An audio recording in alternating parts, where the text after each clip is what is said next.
All right, I'm going to go ahead and get started since it's 7:07, and I'll just let people in as they arrive. I am recording this, so this is my first attempt at recording and distributing a Zoom meeting. So hopefully the quality will be good, but I will send this out to everybody who is here. And I'm going to try and switch a little bit. I have some slides, but I don't want it to just be a wall of PowerPoint. So I'm going to try to switch back and forth a little bit between the two. But thank you for coming tonight. This is actually a portion of the parent input is a portion of the IEP that a lot of people don't take advantage of. And I think of it as really valuable real estate for anyone who's participating in an IEP meeting. The special education law idea doesn't specify exactly where a parent input statement should go on the IEP. What they do is they prioritize parent participation. And it's been affirmed over and over again in court cases that you all, as the parents, are important members of the team. And then, in addition to the law, in addition to IDEA and the provisions of it, then the Department of Education sends out lots of guidance documents, and buried in one of them is the line that parents can make a written contribution to the IEP if they so choose. Now, in my state, which is Maryland, the software my district uses, I'm pretty sure it's statewide, there is a spot in the parent input section that they call parent input, and you can cut and paste in there. I've never had an issue with character limits or anything of that sort. So what I usually do is I write it ahead of time. I print it out so that I have a copy to reference, and if there's any technical glitches. And then I will either email it to the team ahead of time to copy and paste into the IEP, or I'll take it with me on a flash drive. It just depends on when I finish or if I tweak anything. I have never had an issue with that. I've heard once or twice somebody say, well, they told me there was a character limit or something. If there's a character limit, you can always ask that it be added to the prior written notice, which is basically the meeting minutes. So if there's any difficulty with copying and pasting, you can always simply request that it be appended to the meeting minutes. So so a lot of times people say, well, do I really have to do this? I hate writing.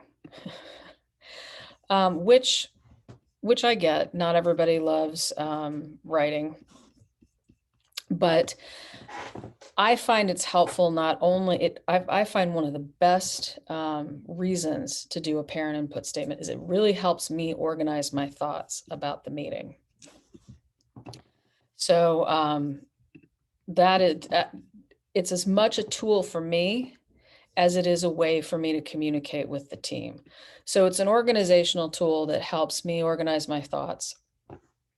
It also gets my voice on the record. My view of what is and isn't working for my daughter is documented alongside all of the information that is provided by the school. And then, you have it there for future use. You have a ready-made handout because you've kind of organized your thoughts. If you are getting new team members, if your child is transferring, moving from one level of school to another, you have something right there that you can use to kind of educate new team members on your child's needs. And if, God forbid, you end up needing to file a complaint, to use any of the procedural safeguards because the team's not following the IEP, you have a paper trail in which your concerns are documented. So those to me are the good reasons to prepare a parent input statement. So where do I start? I sent a handout, which I just meant to be kind of an organizer for you. If you've never written a parent input statement before, you might think to yourself, where do I start? The thing that I always have in the back of my mind when I sit down and start preparing for my participation in my daughter's IEP meetings, the first thing I think about in the back of my mind is my long-term vision for her. And I'm talking about big picture. And it's really hard when they're like 4 or 5 to see past, their 7th or 8th birthday. But broadly, big picture, what do I want for my daughter?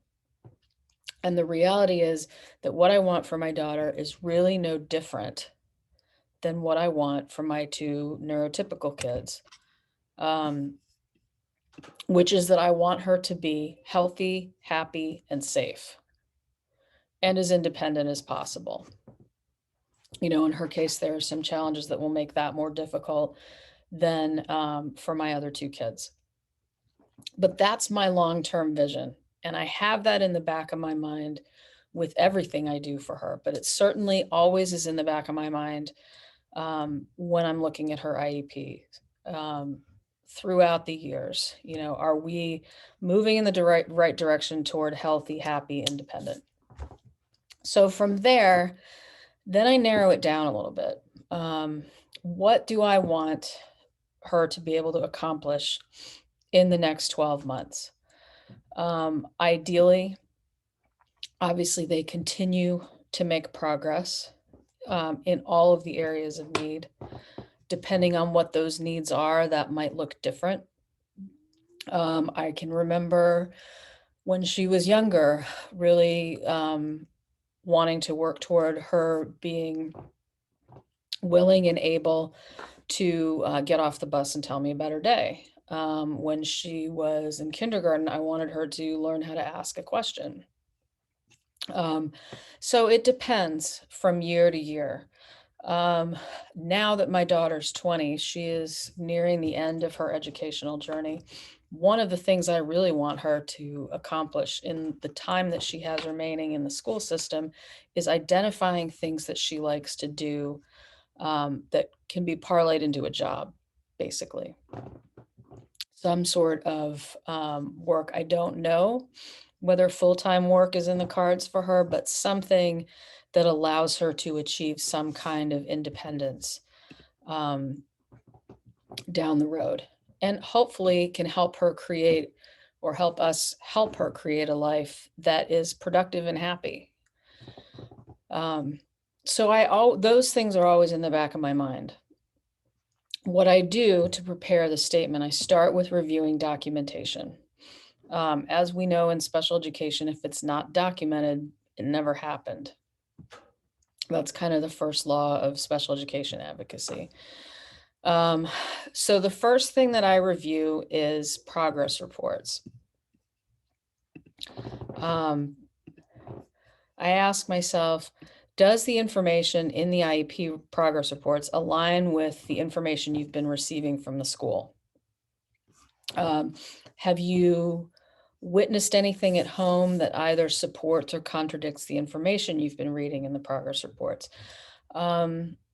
Is your child able to demonstrate the same level of knowledge on their homework that the reports say they're achieving at school? There have been times with my daughter, for sure, that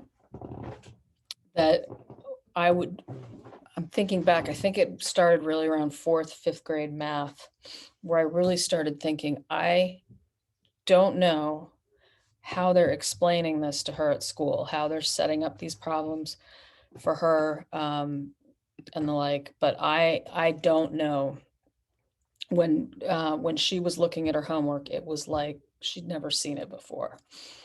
So that was a question mark for me. One of the questions that raised for me is, how well does she actually know this material?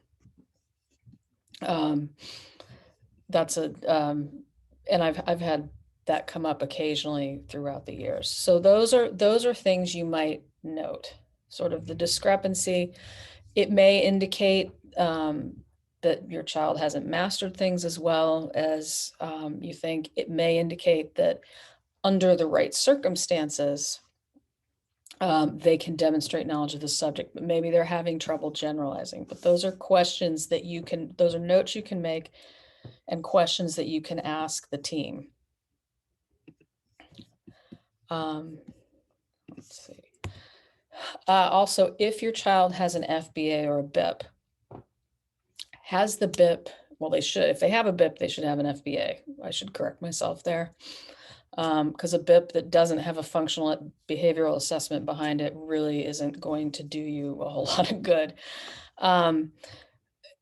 Has it been effective?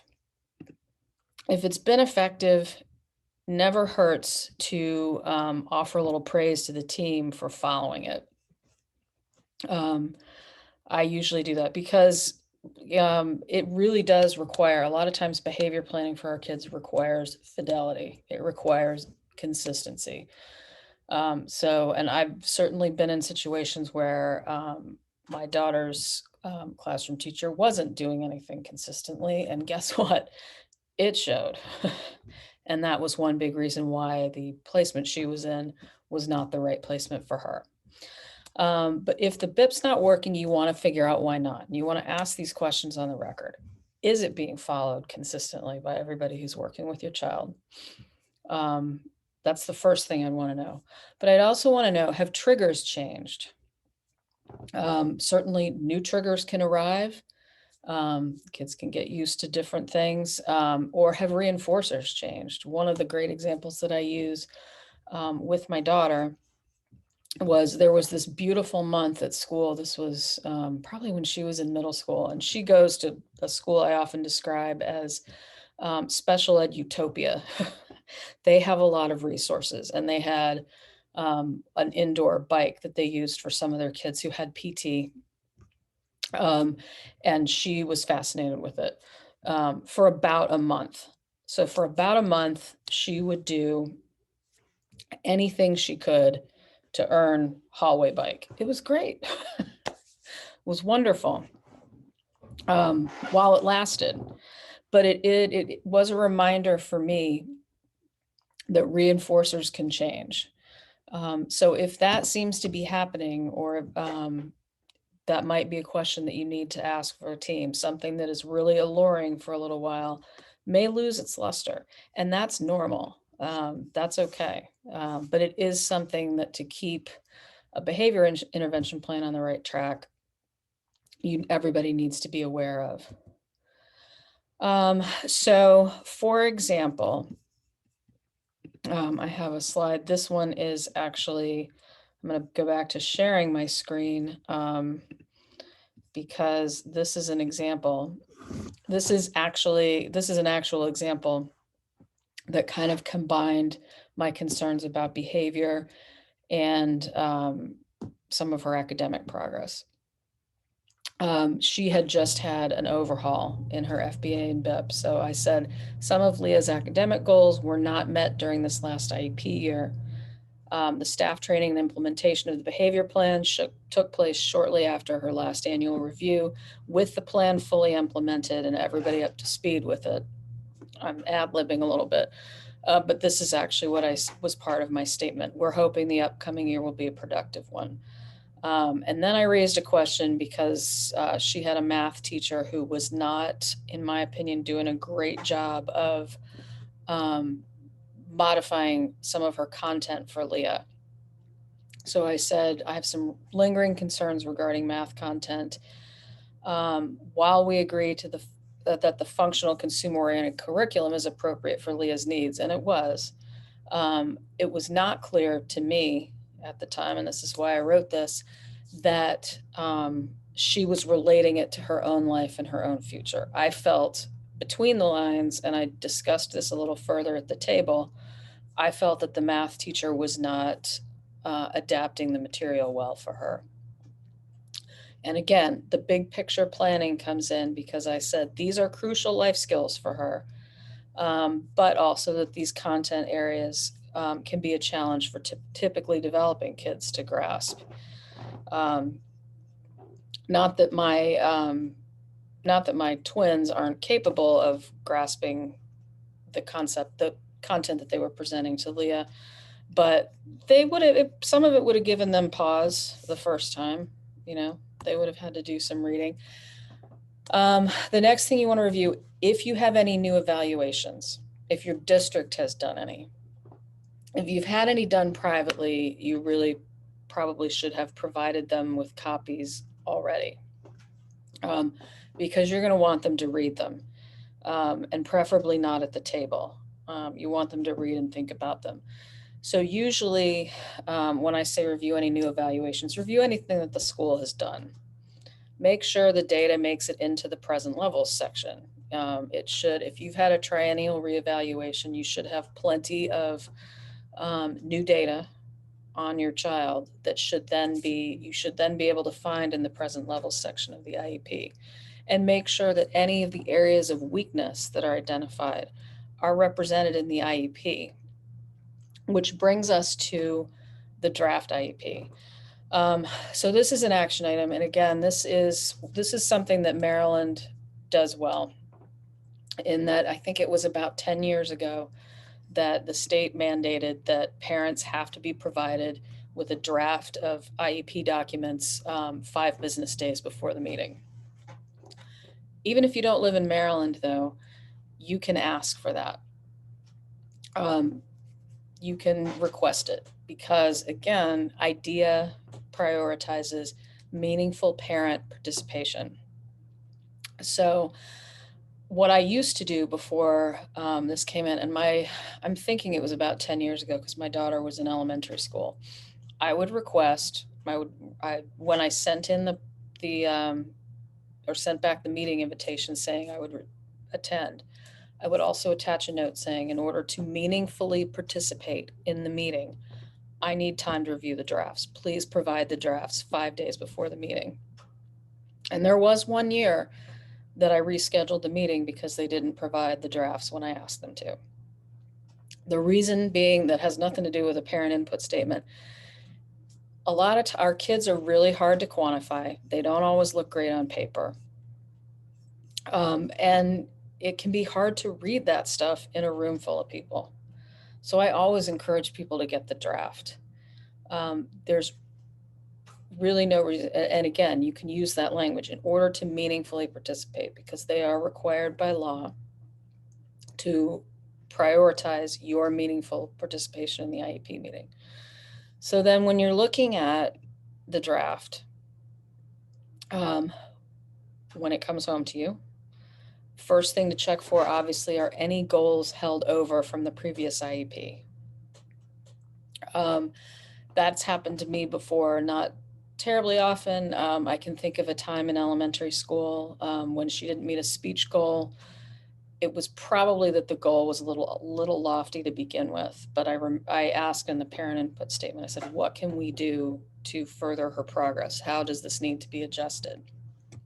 But if you have any that are held over, ask in writing for the team's perspective, why do you feel these goals weren't achieved? If you have reasons that you believe the goals weren't achieved, include them in your parent input. And also just double check, is there anything missing from the draft? Like I mentioned, if you've been evaluated, is all of that data reflected in the present levels? Are there items in the present levels that aren't then addressed in the goals? So that's a place to kind of look and say, okay, where's this? What can we do about this? So that's your paperwork component. Those are the pieces to review. And then the next parts really are more to offer your own perspective. Jot some notes. What worked well? We've had times and situations, plenty of them, where things have worked well. It's great to put that in as well, because if it's working well and you want it to continue, there you're on the record saying, for example, Tommy responds really well to chunking when information is presented with him. We notice that when that is broken down, he masters the material more quickly. Great. You're on the record. If you have a good teacher who really gets your child, note some of the things that they do that have been effective. Again, it's this is information that you're getting out there that you hope can be used down the road, incorporated by new team members. I can give, let's see, back to screen share.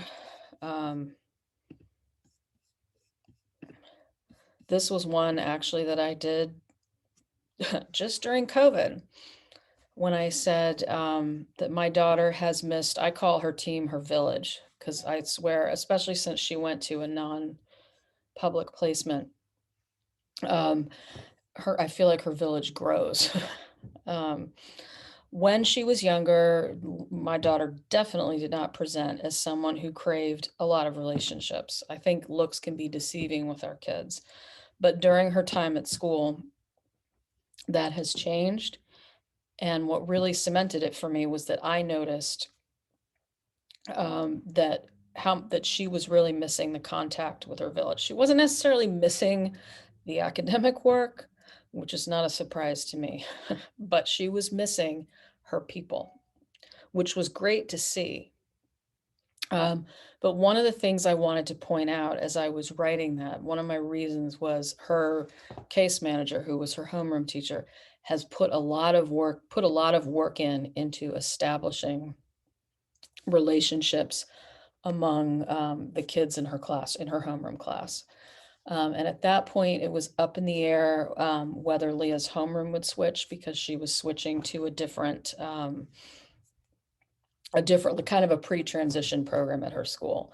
So I wanted it out there, what her current case manager had done well for her, because it led to growth. So definitely, just like our kids, just like we should be building our kids' BIPs on positive reinforcement, just like we interact with them and provide a lot of positive reinforcement, it works great for staff too. I have definitely found that.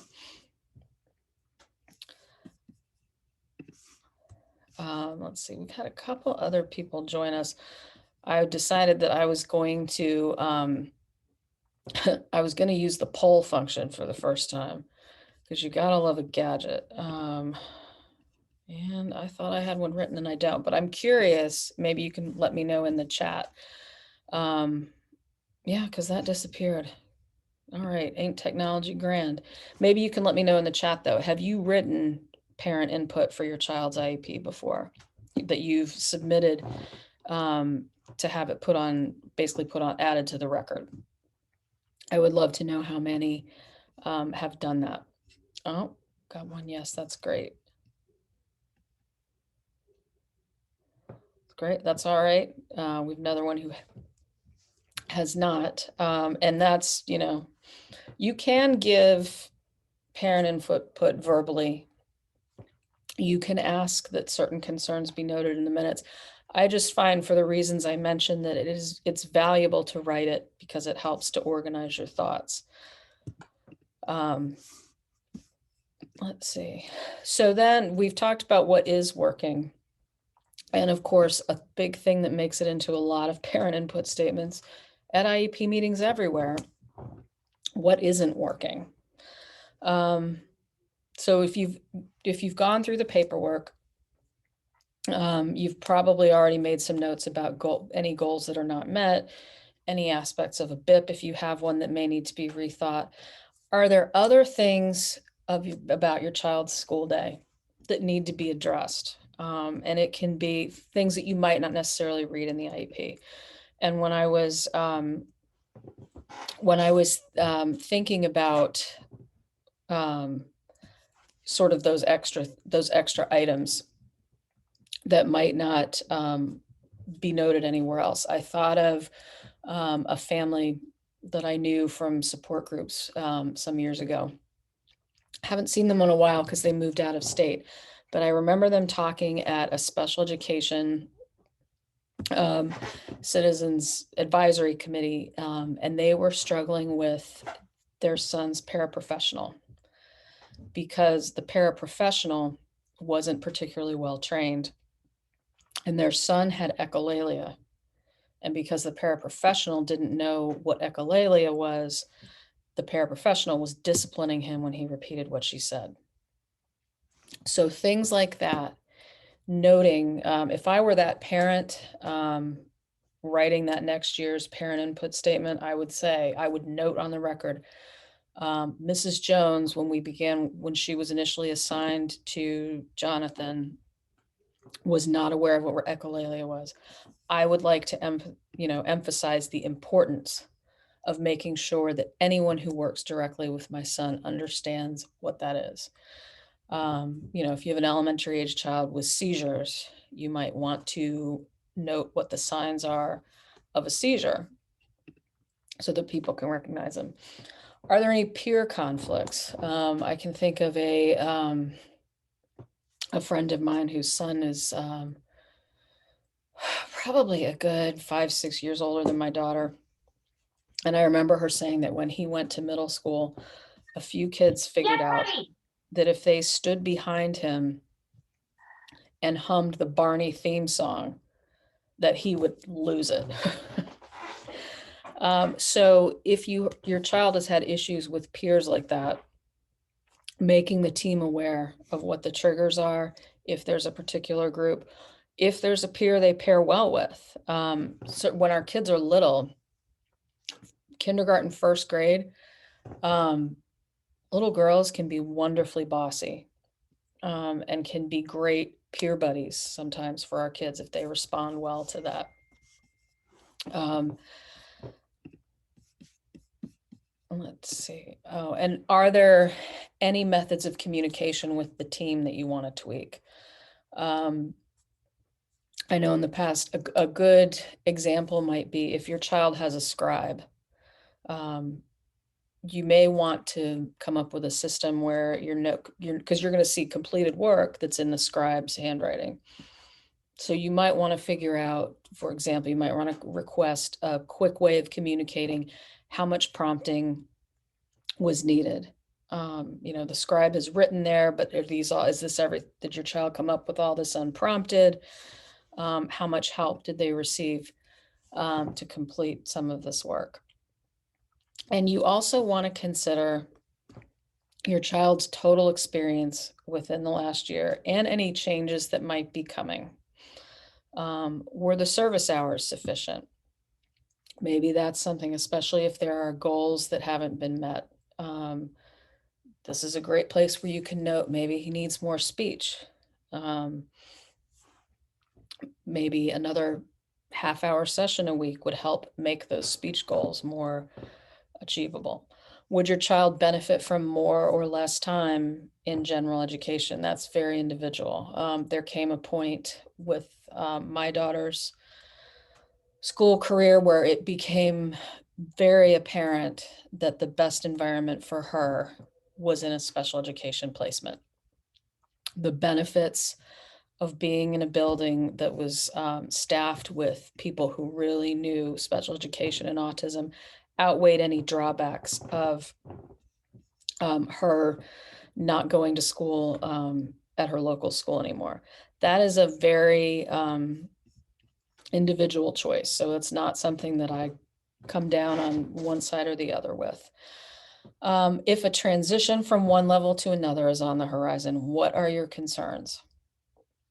For example, the leap from elementary to middle is big for typical kids and our kids on the spectrum. Just the jump in level of independence that's expected.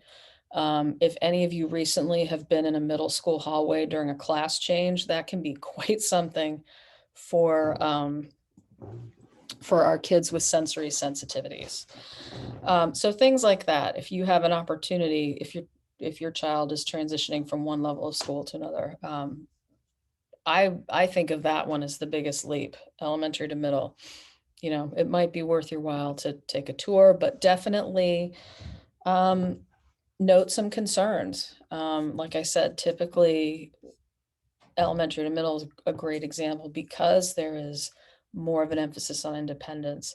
And there are higher requirements for executive function, managing papers and class materials and lockers and all of that kind of thing. And if there are any safety issues, obviously you want to remind the team in writing, this is still an issue. All members of the new team need to be informed. Anything like that you need to reiterate. There was one, if you're concerned, here's an example. I'm going to screen share again.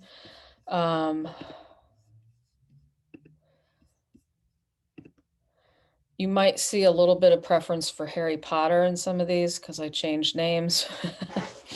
But to ensure continued progress, it's important for Severus to have access to classmates with better language and social skills. During an observation of the Hogwarts program last fall, students were divided into 2 classrooms based on their academic and behavior needs and their level of independence. Severus's skills fall between the 2 groups. He has more spoken language than the students observed in one room, but is less independent and compliant than the students observed in the other room, where there appeared to be stronger communication role models. We look forward to discussing with the Hogwarts team how Severus's needs will be met. In other words, let's try to raise the bar on Severus a little bit and get him into the classroom where he's likely to make bigger gains than the one where he may not have anyone else to talk back to him.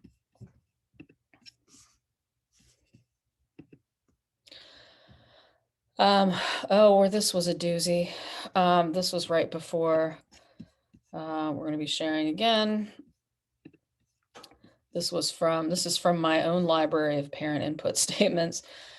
This was when my daughter was in 6th grade. It was noted in our November meetings minutes that Leah had not received all of her required services. The speech language pathologist was unable to specify exactly how many service units she missed. Although we requested further information at that meeting, and again by email afterward, no estimate of the amount of services Leah has actually received has been forthcoming. We have no idea whether her services are back on track since November or how much speech Leah has actually received this year. This was an SLP who I think was not fond of the number of speech sessions that Leah came into the program with. And was trying to push in services, and if Leah didn't appear interested, she would just leave. Needless to say, I didn't find that particularly acceptable. So what I wanted there, and the reason I wrote that paragraph, was to have it on the record that she had not received all of her services. Not only that she had not received all of her services, but that I had not gotten responses to questions about the number of services that she had received. And think about, what else does the team need to know? That can go back to your big picture goals. And what do you hope will happen within the next year that will help you to eventually reach those goals? As my daughter, as she got into her teen years, in nationwide, transition discussions should begin in the IEP when a child turns 16. In some states, the age is actually lowered to 14. Maryland is one of them. So when the T word started appearing in Leah's IEPs, I started really thinking harder about independence. What could we do to foster independence? What types of activities could she be engaged in the school day? Because her school does a nice job of blending academic instruction with exposing the kids to functional and career-oriented activities. What do I want her doing during school that will help her with independence? And that can be as simple as in elementary school, starting to teach them to pack their own papers in their take-home folder. Little things like that can go a long way. And Kids will surprise you. Sometimes things that they need prompting for initially become routine. That's at home, that's how my daughter learned how to do laundry. And all of a sudden, one day, she started packing her own gluten-free pretzels in sandwich bags for school. So, if you introduce it and start to make it part of the routine, I think pleasantly surprised at how that can appear or become routine for them. So that's for me, since independence, is one of my big picture goals. I usually find a way to emphasize it in the parent input statement, even if it is little things, letting her be more independent with materials, things like that. Um, if they accidentally leave a jacket at school or a lunchbox at school occasionally, it's not the end of the world. It's a learning opportunity. Other things you may want the team to know might include, has anything changed at home that impacts your child, and would it be helpful for the team to know about it? And that actually might dovetail a little bit with this question that I've got in the chat. And by the way, thank you, Renee. Renee said she wrote a statement last year and it helped her with extra services for her son. Like many, we've been trying to figure out how to juggle COVID and transition and making sure our kids have what we need. But Erica says, what do you suggest for a child who always has a stomach ache or throat hurts, head hurts, but is fine at home? Really hard for a parent to work and be called to check them out of school. And then you get the eventual truancy complaints from administration. A lot of the, I will say that there has been, my daughter's done a little bit of that here and there, and a lot of that is educating the team that it's escape avoidance behavior. If my daughter says my stomach, I can tell when my daughter's sick and when she's not. The harder she's working on convincing people that she's sick, the less sick she feels. Because when she's genuinely sick, she doesn't have as much energy for resistance behaviors. She doesn't have as much energy for the hard sell. So there is an element of, if I were writing a parent input about that, I might say, this is an escape avoidance behavior. And I would say, because the minute they cross the threshold at home, they're fine. There's no more stomach ache. There's no more. And I might discuss at the meeting, we're not coming unless there's blood, vomit, or a fever. Now, obviously, COVID makes that a little bit strange right now, but in normal times, and as we return to normal, I'm not, we need to recognize this behavior for what it is, which is escape avoidance. And we need to treat it accordingly. And that may need to be part of a new functional behavioral assessment or a BIP. And yes, reducing services, transition from one level to the other. This is the other piece that Erica asked about in the chat, which is team reducing speech and OT. Because they're saying, well, it's middle school, the day's different, the day's more packed. What I might do when I'm crafting a parent input statement for that is think about all the ways the speech delays and the OT delays impact your child in middle school. Because the needs change, the expectations change, and sometimes the challenges that your child has can be magnified in that environment. So in my parent input statement, I might say, communication issues perhaps are that much more of a safety concern when my child is working with multiple teachers in multiple classrooms. The impact of that is felt more significantly. Services are still needed. Unfortunately, a lot of times as you get further along in school, it becomes a lot about managing caseload and less about the child's needs. If you do have documented goals not being met, that should be an indicator that what they're getting is not enough, not that it's too much. But related services can be a challenge in that way. But I would think about and documenting my parent concerns, not only do we have these goals that haven't been met, but here's all the extra ways that they impact in the new setting.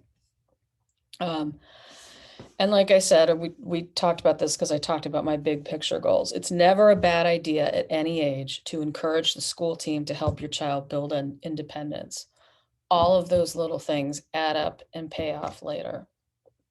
When your child's little, it's hard to imagine in some ways because you're thinking, my kid needs to learn to read. Why are we worrying about packing their backpack? But those are confidence building and independence building skills. So it's never a bad idea to, obviously that doesn't need to dominate the school day when you're learning to read and you're learning math and all the other important things. But if that can be incorporated, even if it is simple things like making sure they're packing their own papers in the backpacks and that kind of thing. All of those little things help your child grow in confidence and in independence. Let's see. And with that in mind, that is another one. This is a fairly recent IEP meeting. And this is me with the big picture in mind. Leah's attention is variable and harder to maintain if the activity isn't preferred, and if she expects it to be difficult. She's more likely to think it's difficult if it's new.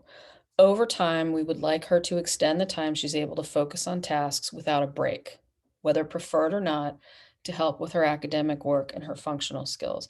The big picture piece I'm thinking about in that regard is as she's getting older, she'll have more opportunities as an adult if she can hold attention for longer. Certainly if you back that up, down earlier levels of education, they'll be more successful at certain things if they can sustain their attention for longer. But for my daughter, who's 20, who is getting a certificate of completion, I know different states have different names for what that is. We've been focused on transition and job readiness. And what I have come to understand is that the longer she can work without needing a break, the better the opportunities will be for her. So that again is the big picture, something that can be built into her program now, but big picture will also benefit her down the road. So then it comes to, so you've got these great ideas, you've reviewed the IEP, you've made notes about what you've seen or haven't seen. You've made these other notes, kind of what's going on in your child's day-to-day life. So now you kind of have to put it together. So you want your statement to have sort of maximum impact. So I have a few general rules that I adhere to. The first and foremost being that I try to keep language professional. If you would not use a word or a phrase in a memo to your boss, resist the urge to use it in your statement. It is okay to be stern and matter of fact, but avoid name calling. And you want to be as clear and concise as possible. Run grammar and spelling checks and kind of triage. What I mean by triage, when I was thinking through some of the different things that I keep in mind when I write these, I thought of a family years back whose child had been placed in a new partnership program in one of our district schools. And it was a rough launch of this program, and there were several families that were unhappy with it. And they had legitimate reasons to be unhappy with it.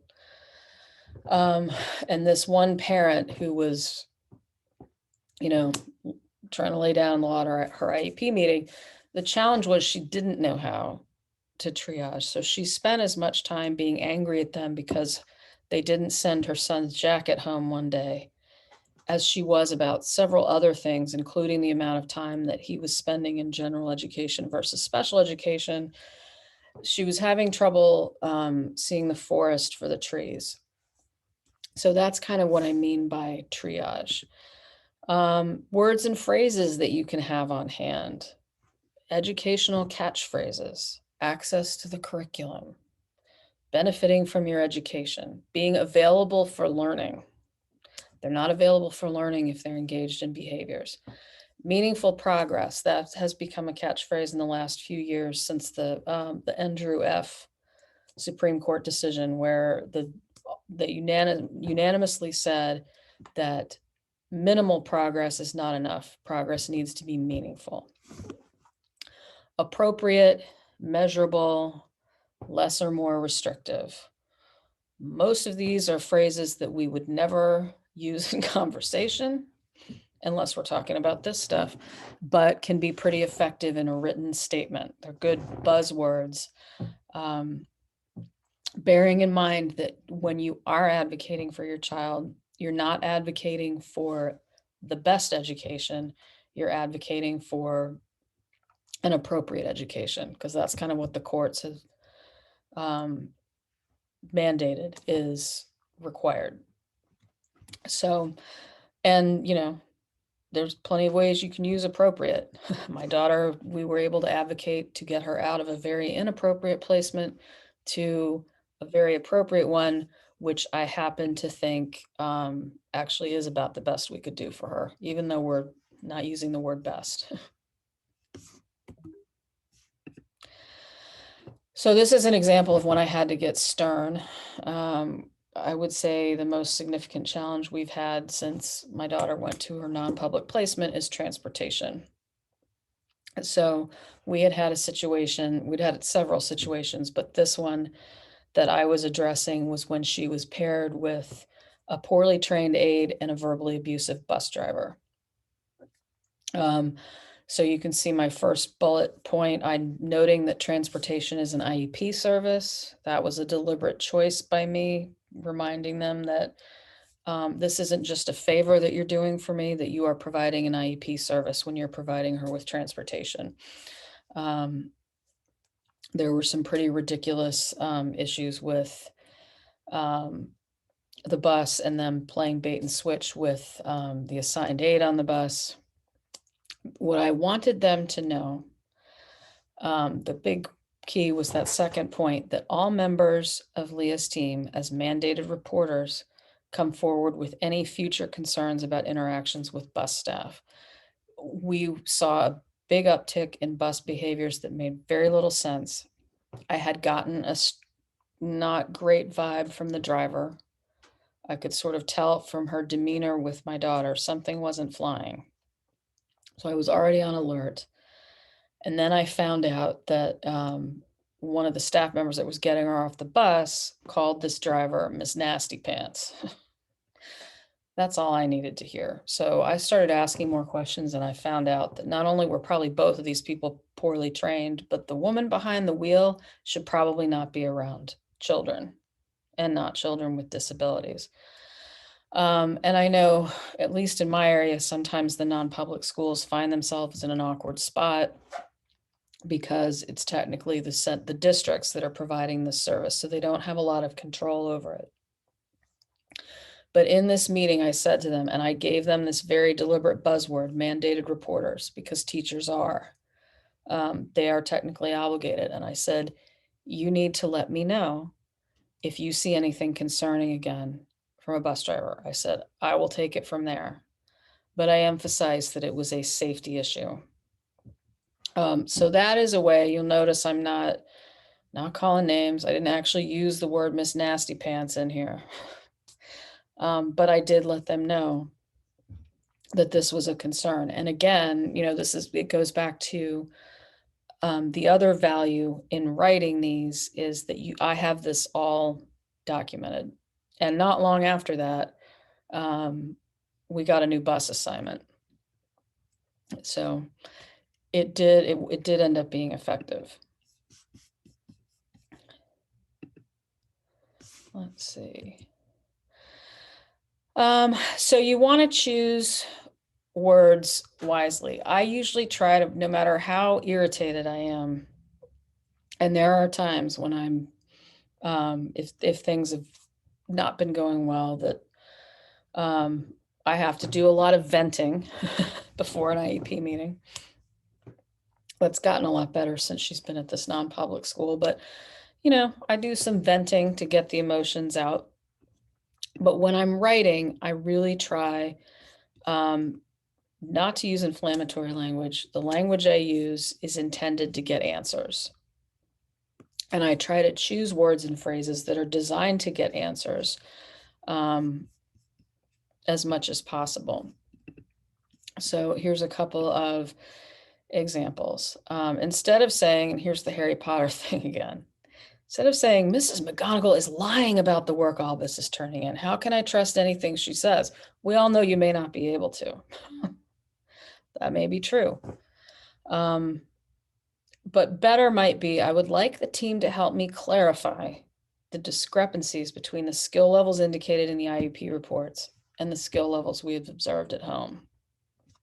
Over the years, I've encountered a little bit of everything. I've encountered families who figured out that there was an aide who was doing too much for a child.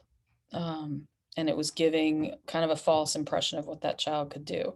At the other end of the spectrum, when I've run support group meetings, I still remember the parent who came and was complaining nonstop about their child's team and about their child's homework and everything. And I started to realize, I thought, this dad is doing this kid's homework for him. And that's going to cause a big discrepancy between what you're seeing at school and what you're seeing at home. Those are two extreme examples, but you get the idea. You want an answer. Help me clarify. Help me understand what's different between home and school, that something's being demonstrated there, but not here. Or avoid, and this actually was an issue that I ran into with a family as well. I demand to know why Draco's work isn't given to him in large print. This is adapted from a student who had a vision issue. Better would be, providing materials in large print with a minimum font size of 24 points has been an accommodation in Draco's IEP for the last 2 years. I would like to better understand the barriers that have made it difficult for the school team to provide this accommodation consistently. I've encountered families more than once where that's happened, where because of tracking issues, the child's supposed to have large print, but the school isn't consistent about providing it. So with those types of situations, I try to note that hasn't happened, but I want to spark a discussion about why. Because remember, one of the reasons I write these, it's not only to have it in writing on the record, but it's to give me a mini agenda, because if I have it sitting there on the table next to me, I can make sure that everything that I've covered in the parent input that I've written is also discussed at the meeting. So that's what I would be looking for. What is difficult about providing this? What's the barrier to doing this?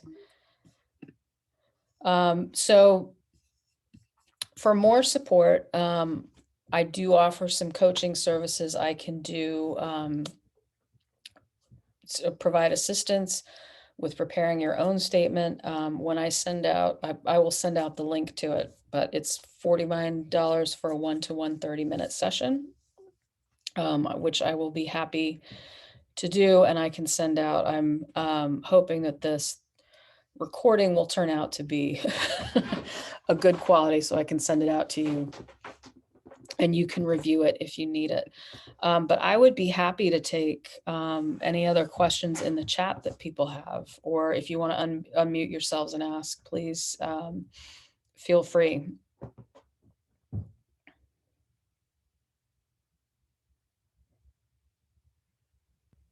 Hey, it's Lori. How are you? Hi, good.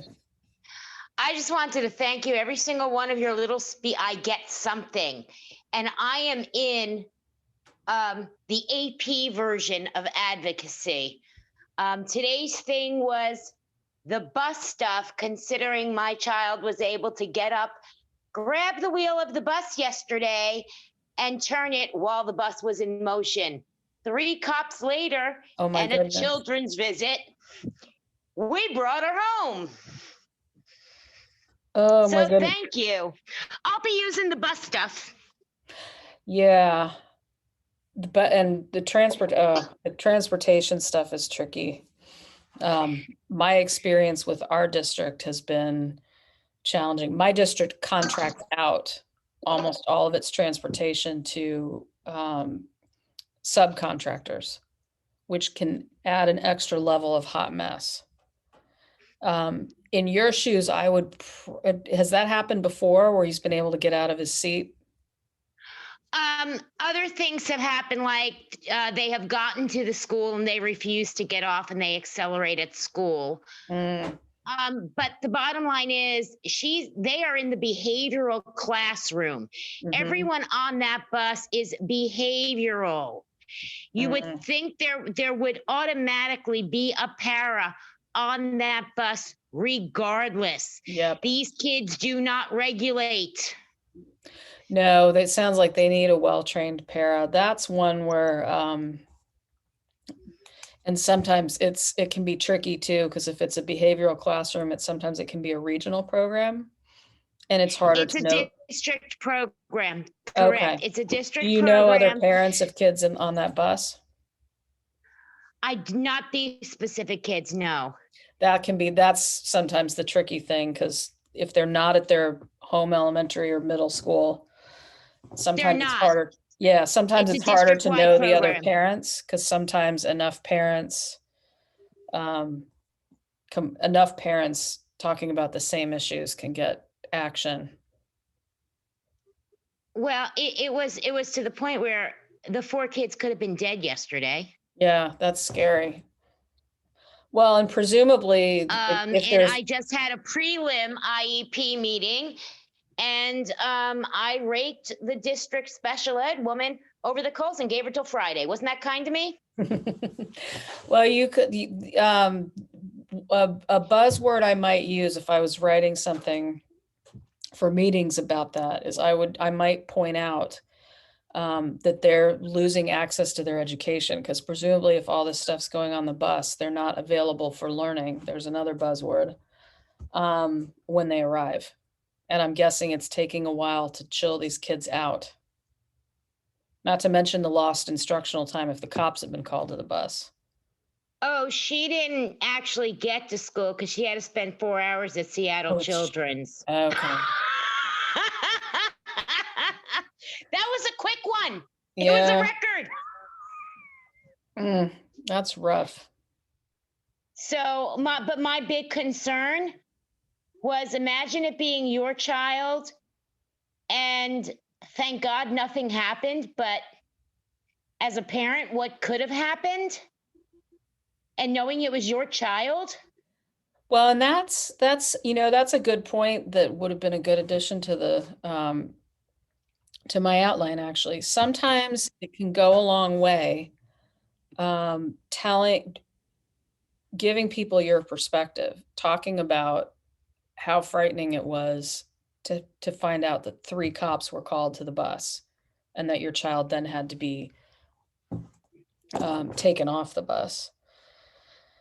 Because sometimes I think teams lose sight of how that impacts parents and the kids. Certainly that can be a challenge with transportation. They can often I often feel like my daughter's reduced to a point on a map instead Yeah. of, no, this is a living, breathing person with needs. Well, part of the issue too is COVID. They're basically making $200. The drivers are making $200 less to stay home, and paras are probably making more to stay home. So it's hard So to get there's qualified personnel staff. shortages, and I get that, but their personnel shortages is not worth my kid's life Right. Right. Right. or And, any of and the other kids. emphasizing, right. And emphasizing safety issues can be a good approach in anything written as well. Because it does, and I hope this doesn't sound cold, because I don't view our kids as liabilities, but their safety can be a liability for the school. No, that was discussed with my neuropsych. My neuropsych said you need to go to the asset management team because this is a huge liability. And And the sometimes, reason why I'm angry at the head of at the special ed rep is because it's your responsibility to have had a para on this bus from day one. You don't have the para on there for the 99.9 times they're good. You have a para for that 0.1% when they get dysregulated. mhm, And yep, something like this happens. right. And to me, I was gobsmacked because I thought there was a para on that bus. Yeah, that is, I sympathize. I have run into issues like that as well with transportation. Um, and the reality is they have to get to school to access their education. Um, are there other questions that I can help with? Thank you. Oh, you're welcome. I'm going to go mute you again if I can. Oops. So this is Erica. So like in her situation, where her daughter is the one who turned the wheel, would the liability actually be on the parent when the school didn't provide? I guess I'm trying to make sure that she wouldn't be responsible, really. I mean, legally, if something was to happen. In theory, I mean, I'm not an attorney. It's really, one of the challenges for schools when they have to transport, I mean, because they have to transport children with a variety of needs to school, because they have an obligation um, to educate all of them. So it's on the school in the sense that they need to come up with a way to transport kids safely so they can access their education.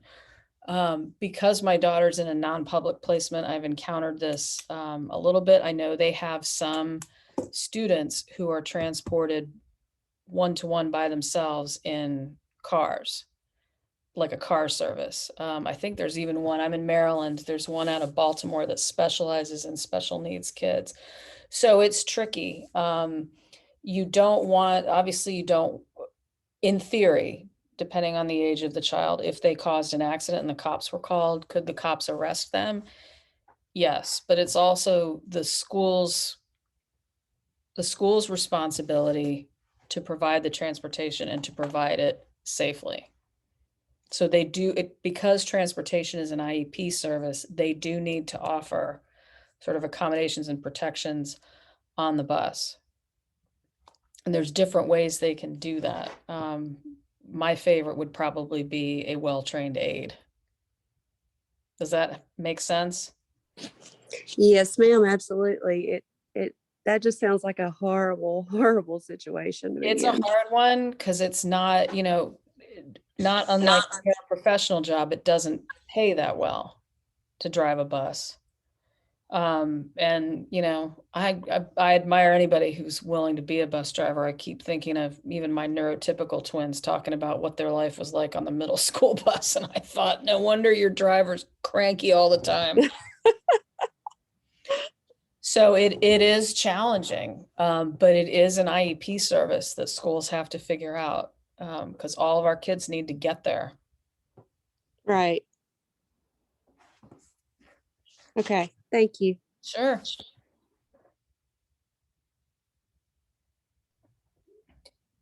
Hi, this is Danielle.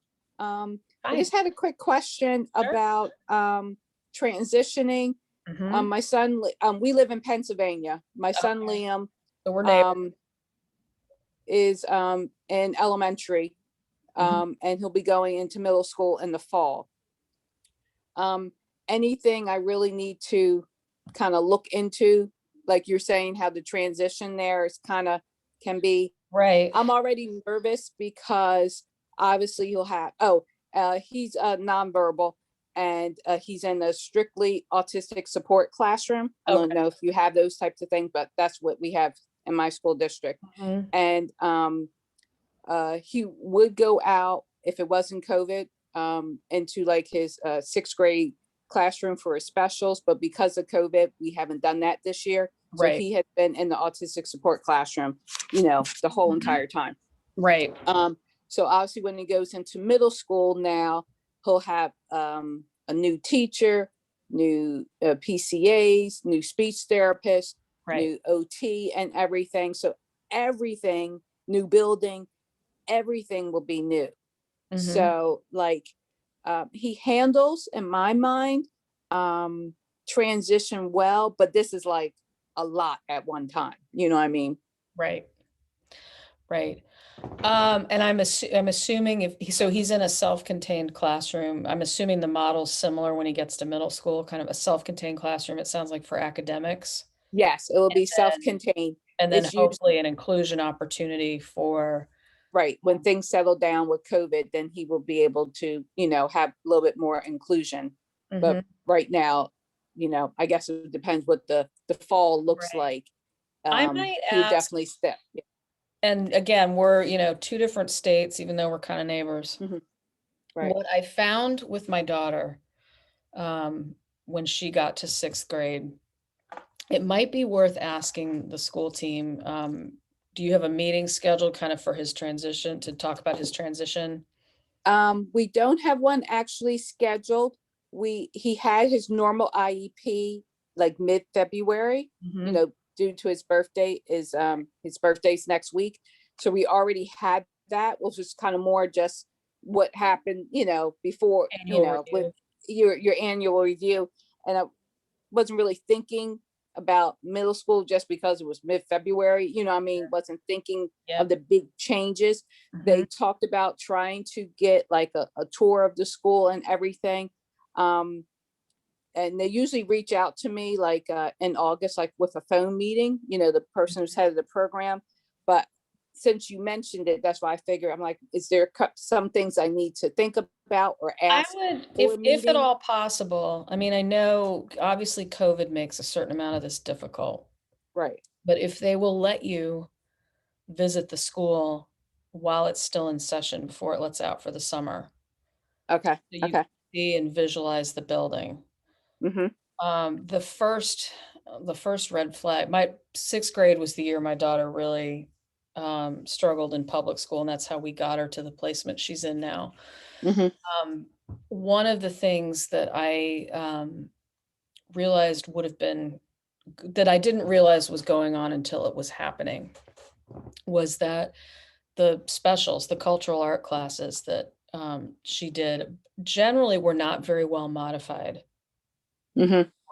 for the special education kids who were included. So it was triggering behaviors in her because it was kind of meaningless. The Right. Because we've had, I wouldn't call it issues, but like you're saying, he's not advanced enough to keep up with, Mhm. say, you know, STEM class or Right. something like that. So if I were So, writing a parent input statement about that, or asking if, in this case, if you're asking questions of the team, I might say, I'd like to discuss which classes these students are typically included in, and how is the content modified to allow them to participate. right. Okay.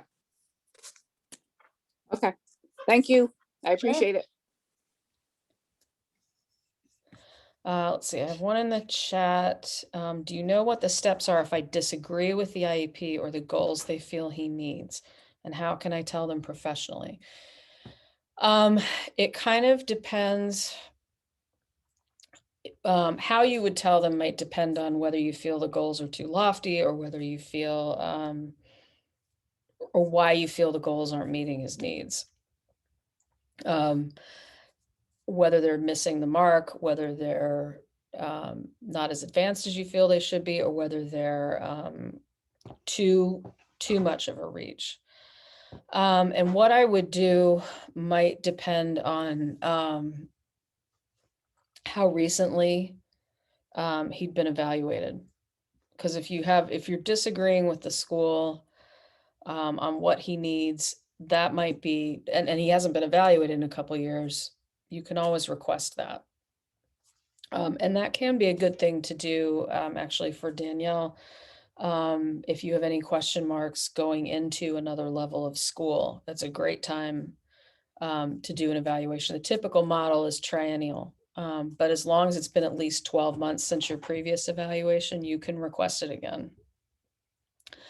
And this is one where it can be, to talk about whether a goal is appropriate or not, it can be helpful to gather some information, whether it's video. I know this has been a super weird time with COVID. I know here in Maryland, the kids were virtual exclusively for about a year, which was actually gave me a lot of respect for a lot of the one-to-ones in this world.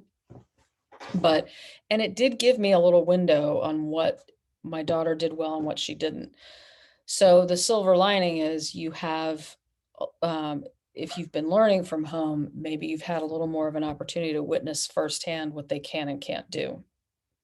If you're still learning partially at home, thanks to your smartphone, you also have a means of recording how they're interacting with material.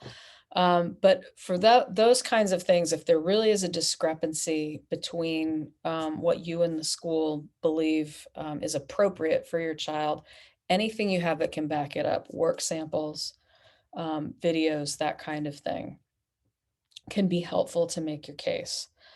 But just saying, putting it sort of that way, I'm concerned that this area isn't addressed, because I'm sort of making up reasons why I might disagree with the IEP or the goals. I'm concerned about this goal because this one hasn't been met yet. Or, maybe he's demonstrating this skill at school, but we haven't seen it at home. I'd like to discuss with the team how we can generalize this to more environments. Does that help? It helps to ask questions that provoke them to give you more information. I always find that's a good approach. Or just saying, I'd like to discuss why. Why do you think he's able to do it here and not here?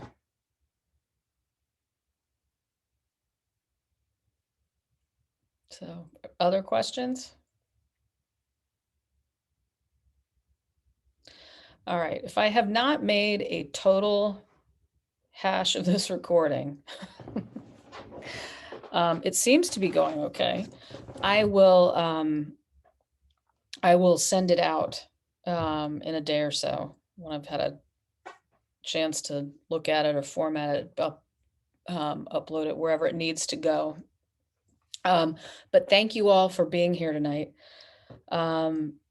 Good spending time with all of you. And I, of course, created these polls and then somehow erased them. But what I was going to ask, if anybody wants to drop in the chat box, if there are other subject areas you'd like to feel more confident about, let me know. And I can hopefully come up with some content that will be helpful. And while you're dropping that in there, I will answer. Robin Kim said, how did my daughter begin private school? She attends a special education school funded by our district because we were able to demonstrate that they could not meet her needs.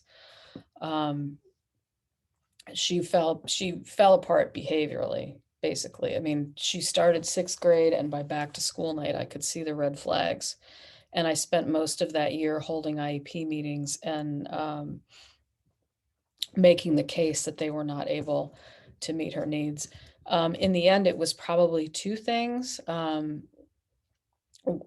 Behavior was a big one, but it was also, and Danielle, you might find this useful. She really was getting nothing meaningful out of the cultural arts, and it was triggering more behaviors. Because, like I mentioned, they weren't adapting it and making it meaningful.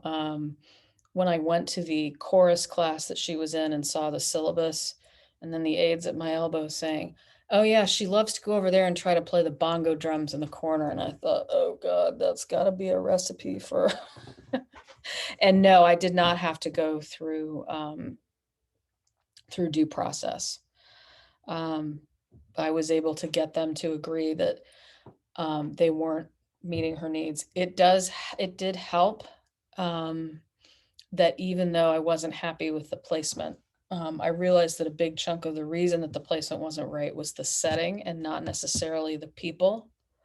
So I made some effort to cultivate good communication with the people at school, and they sort of stepped up and said the right things at the meeting too. They acknowledged, that X, Y, and Z weren't working, and that she would benefit from something else.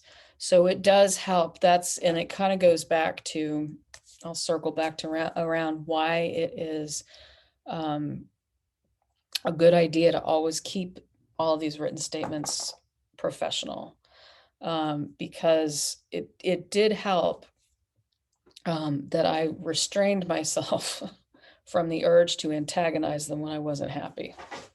So, but no, for Rob and Kim, I would love it if we could all avoid due process, because it's really stacked against parents in most places.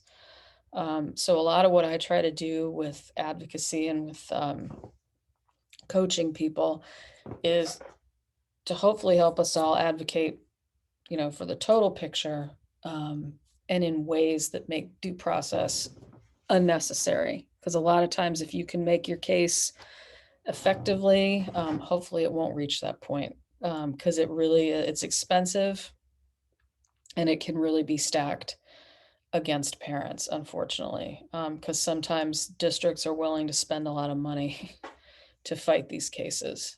They can outspend very often. So I have spent my time trying to get what I want without I have filed state complaints, but I've not had to go to due process. So, so thank you all. Is that no more questions? It looks like.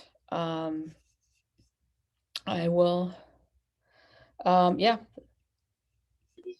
Yeah, thank you, Alison. This is Anne-Marie.